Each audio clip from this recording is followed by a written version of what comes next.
Hello, welcome to Fool Podcast. My name is Spencer Cross. This is our inaugural episode.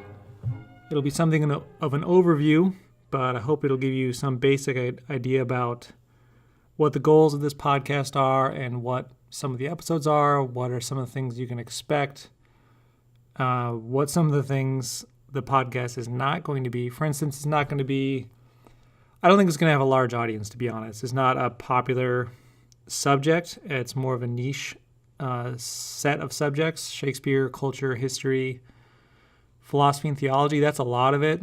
The initial idea I had going into this was I was looking at two Shakespeare plays, Merchant of Venice and Measure for Measure. There's two plays that I've enjoyed and read a lot over the last several years, and two of the plays I'm more familiar with, and two of the plays that I think there's the biggest gap between what I think and what the popular understanding or the critics think. And just one example of that, I've just finished an English class a couple weeks ago for college, and I chose to do the research paper on the views of the Merchant of Venice over the last 100 years. And I was consciously looking for someone else who shared my view of that play, and spent many hours looking for it and just could not find anybody close. There were a few people in the 1910s who were looking back at views held in the 19th century, and those seem like they might agree. I haven't been able to find those yet. I think it's just a issue of archival availability, and trying to find anyone else who shared my view and not finding it was a little disheartening, because it made me think that the experts are wrong. And you might say, well, it's a pretty niche subject, right? How many of my audience members have even heard of, little less read those plays, or have even a working knowledge of what the plots might be, what the significance of those plays might be? So I don't blame people for not knowing the meaning, but for Shakespeare scholars to get it wrong was disappointing. And one of the issues I find in the books that are written about Shakespeare these days, a lot of the focus, I think, is very backwards. It's on the modern Shakespeare scholarship, on more information about biographical data about Shakespeare's life, right? Who was his dad? What was his family? What religious circles, religious/political at that time circles, might have he been involved in? And then what symbolism could we glean from the plays that correspond to these modern biographical views? I think the whole thing is backwards. I think we have his works. That's really what he left us. And I think you have to go from there. You have to look at the works themselves and show, what are the plots? What is he trying to convey with his body of compositions, all of his collected works, right? What can you say he's trying to say? You're not going to find, I think a lot of it is just, modern scholarship. People are trying to get some notoriety, some name for themselves, sell a best-selling book on Shakespeare because you found some document in a rural parish outside of Stratford-upon-Avon, and now you have a New York Times best-selling book. It's garbage. It's mostly garbage. So Shakespeare was one. The larger question I'm looking at is, so Shakespeare will be at least 2, possibly 4 episodes. Another episode on theology. I might talk about that a little bit today, because it does provide a certain basis of discussion of looking at art or culture or truth, is how you view the relationship of humankind to what we would call God, and your views of how the universe works. It might sound silly, but it's very important. It's important in the history of science, the history of culture, the history of human civilization. And if one of my goals is, how do we move mankind forward. I think that should be anyone's goal, but admittedly, it's not. So I would like to hopefully encourage you to think about that a little more. And we're going to do that by looking at some great works of classical composition. We're going to talk about some failures of non-classical composition, which is, we'll get into it. It's it might be it might be a rigmarole. I'm going to try not to cuss. One of my caveats is that I do cuss sometimes, and it just comes out. I might try to edit it out, but it's partially due to my second caveat, which is that I'm an active duty member of the United States Navy, and as such, the views represented in this podcast are my own, and they are not the views of the United States Navy. At no point are they. I don't know why the Navy would have a policy on Shakespeare. I mean, I would definitely make an argument as to why they should, but it would be pretty esoteric, in their defense. Let's see. Contact info. If you have questions or feedback, my email, Neyland Cross, that's Neyland Cross, CROSS, at hotmail.com. I'm using an old one just because. Twitter account, at SpencerCross1, that's numeral 1, SpencerCross1. I have pretty much no account right now, but it's just a stand-in case people want to contact me about something. Other disclaimers. This is going to be a journey. Bear with me. This is the first time I've done this by myself. I was in multimedia production in a past life, but I've never sat down in front of a microphone and just talked. I did do one podcast with a buddy. It was funny, but we couldn't quite agree on a couple things, so we shelved it, but we still want to do it. Called the Gunter and Gunter Quiz Show with my buddy John. For contacting, if you have definitely a question, if you ever want to submit a podcast of your own to go on this podcast, I'm down for that. Send me a list of what you want to do, and then we can talk about it. One of the things I want to get at is setting a certain high standard. I think one of the issues in modern culture, specifically art, is, well, I'll say this generally with human civilization, our standards can be very low. And so part of what I'd like to do is raise the bar a little bit. I'm a human being. I'm not perfect.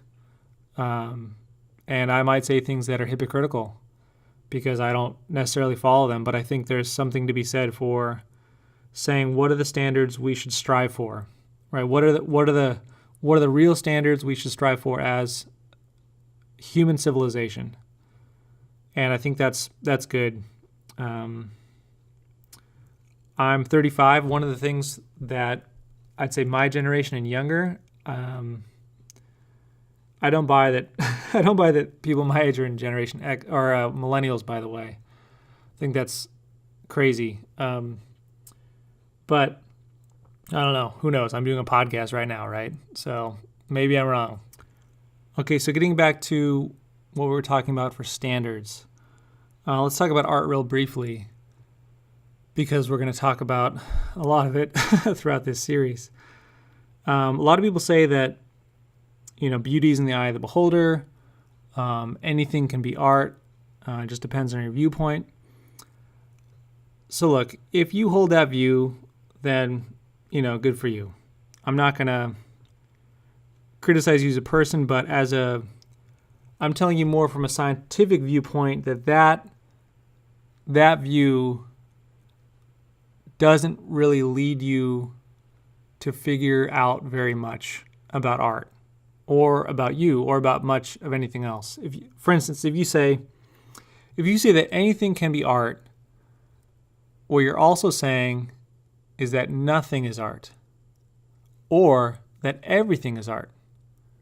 anything possible you could think of in the universe, however seemingly accidental or happenstance or ugly or anything, is art. One, you're degrading actual artists, but two, you're also setting you're setting such a low standard that there's very little you can learn about anything. So one of the things, and I know I'm just glazing over that concept, but I want you to think about it for a minute. Just think about it, and we're going to go into some specific examples of what I think are dense and wonderful pieces of art that can hopefully shatter some of the underpinnings of why you would tend to believe that kind of idea. Okay, another one is one of the driving philosophical tenets of this podcast, I hope to be something Plato said. I think it was in the Republic. I can't remember. But the price you pay for failing to participate in politics is to be ruled by your inferiors. Now, I mentioned I'm an active duty service member, so I'm not going to be talking about politics, at least not directly. I'm definitely not going to be talking about elected leaders. We might talk about public policy or, international policy, things like that. But I love that quote because, we do live in a republic, in a democratic republic. So whatever you can say about elected leaders, they represent you. If you're a voter of some sort, they represent you. And so any failings of them are your responsibility fundamentally. It may not look like that because, you voted or you didn't vote and X or Y person was elected to represent you, etc. So it's really easy to write it off. It's, oh, well, that's that person and I don't like that person. And, in 2 or 4 years, I hope to vote for this other person to get them out. But if that's all you're doing, then that's really not very much. And we can move from that to think about the notion that we are responsible for everything. Just because you are not responsible for much right now, maybe you are responsible for, I don't know. But let's just say you're not. Let's say you're just living your life. And that's, most people just live their life, right? I get it.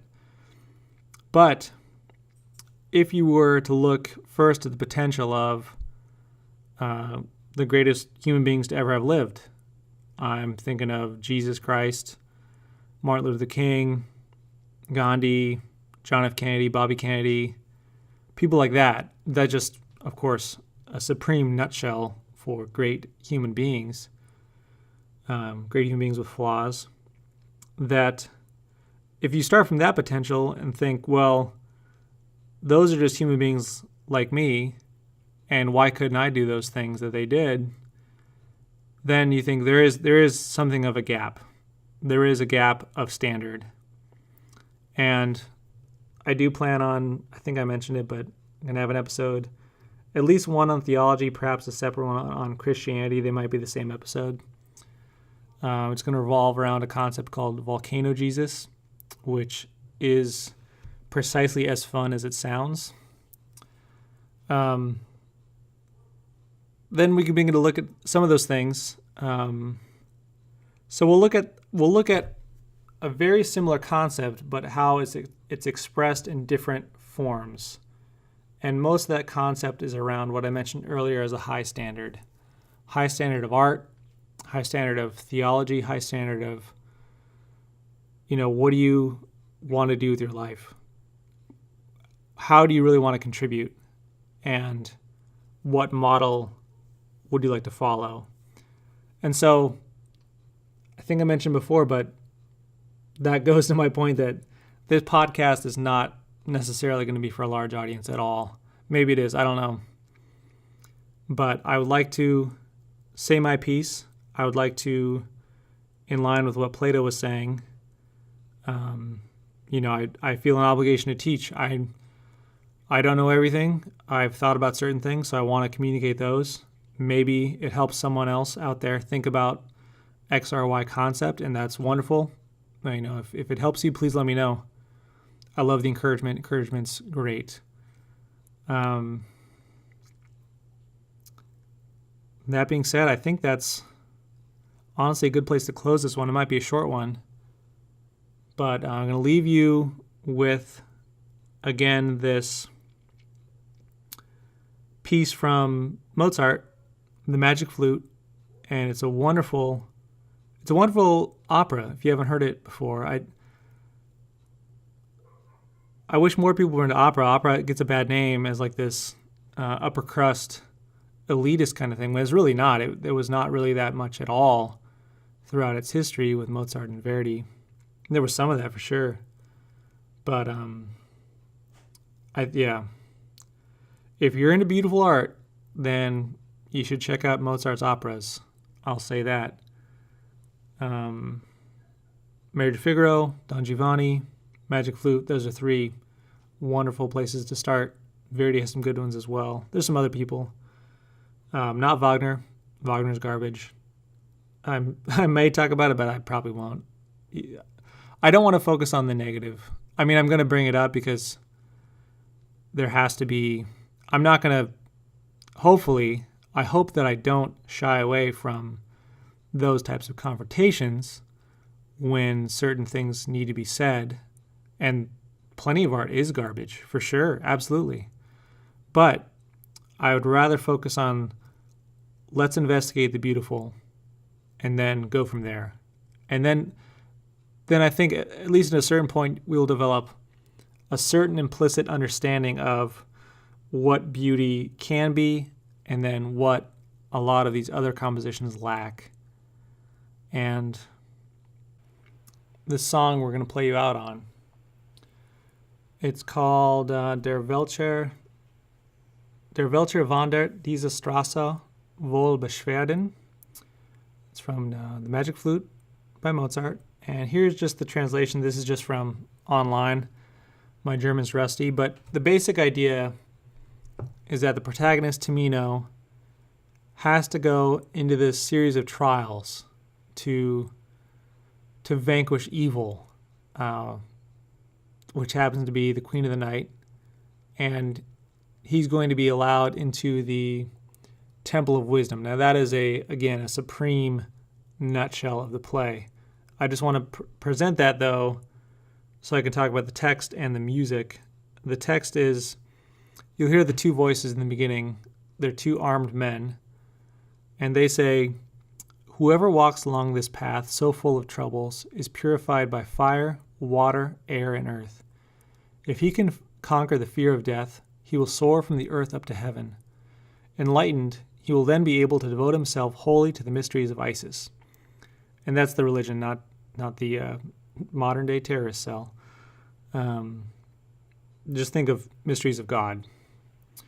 And Tamino says, "No fear of death shall stop me acting like a man, continuing to follow the path of virtue. Open the gates of terror for me. I'll gladly venture on this bold course." He's about to go. And then that's basically it. There's some more stuff after that. But now the music is amazing because it's Mozart hearkening back to Johann Sebastian Bach, because it's significant to understand that Mozart had a deep respect for the genius composers before him, especially Johann Sebastian Bach and others, of course, Haydn more directly, but a respect of the classical tradition and the great art that preceded him that he understood to be the basis for his compositions. And I think that's lacking today is, anyone can, we were talking before about art, but anyone can make some craft or put paint on canvas or make a sculpture and say it's art. Well, is it really art, or is it just a created thing? And, call me a jerk for saying that, but a lot of people today don't even really, they don't have the basis to even make that decision one way or the other. They haven't studied the greats. They haven't studied the masters. I have not studied the masters anywhere near as I would like to, but I try to study them as much as I can. I study them constantly. And music is a good inroad to that. So I wanted, a refrain of the show to be that classical music. So thank you for listening to this first episode of Fool Podcast. If I didn't mention it, I'd like you to send in your answers to why you think it's called Fool Podcast, and hints can be found with the episode listing that I described here. But send in questions, comments, ideas for episodes you'd like to hear, or maybe you would like to come on in some capacity, or know someone you think should come on. That might not be for a while, just to be honest. But I'll play you out with that song I mentioned, Die Welt wandert by Mozart. Thank you for listening.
trägt kein Tod, als Mann zu handeln, den Weg der Tugend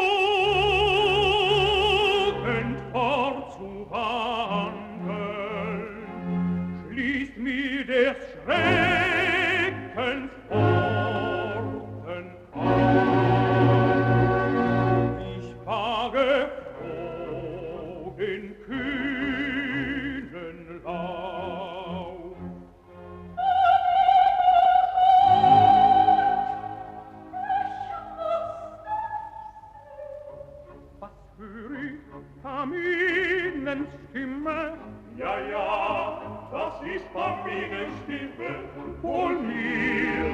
kann sie mit mir gehen, nun trennet uns kein Schicksal mehr. Wenn auch der Tode schieden wär, wenn auch der Tode schieden wär, ist mir erlaubt, mit dir zu sprechen. Dir ist erlaubt, mit dir zu sprechen.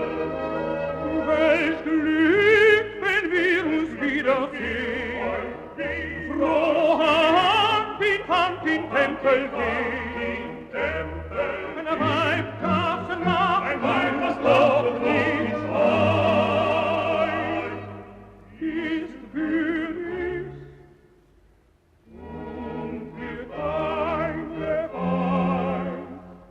ist würdig und wird eingeweiht.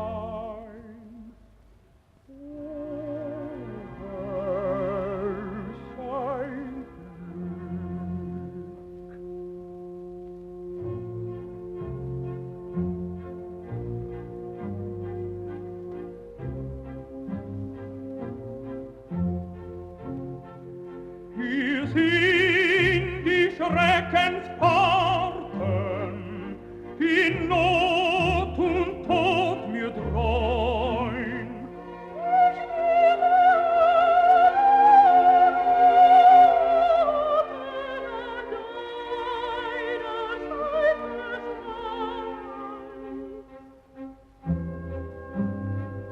Ich sah